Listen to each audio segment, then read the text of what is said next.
Okay, so this is just, I wanted to be able to ask questions about the meaning of various texts, and I thought it would be cool to make videos, or right now a video, where all I do is ask kind of very specific questions without really providing answers, because I think asking honest questions of the text is a huge part of actually loving God, asking honest questions and sitting on your questions. And letting your questions generate more questions. So, um, let's see here. Where are we? So, questions, exegesis, questions about meaning in the text, asking honest questions about the Bible.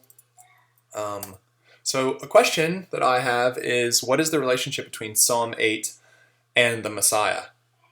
How does the New Testament apply this psalm to Yeshua as the Messiah? Psalm 8 is used all over the place.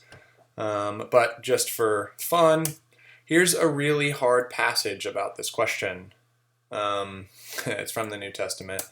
And I know that it's painful to go through hard passages, especially ones that rack our brains, but it's a passage I'm thinking about, and so it's part of why I asked the question, what's the relationship between Psalm 8 and the Messiah, and how does the New Testament apply this psalm to Yeshua the Messiah? When we see it applied, sometimes it's applied in a kind of opaque way.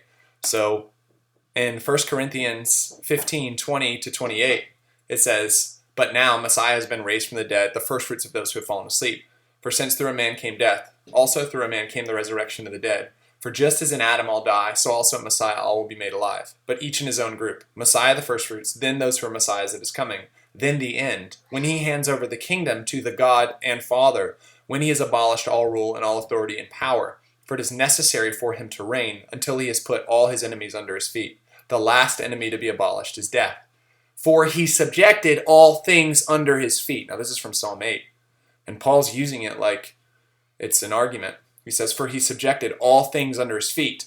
But when it says all things are subjected, it is clear that the one who subjected all things to him is not included, which seems to be God the Father. But whenever all things are subjected to him, which is the Son, then the Son himself will be subjected to the one who subjected all things to him, in order that God may be all in all. What is the relationship between what's the relationship between the Messiah and the New Testament? How does it apply?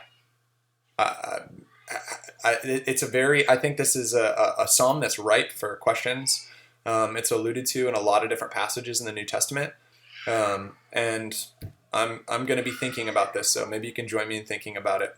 All right.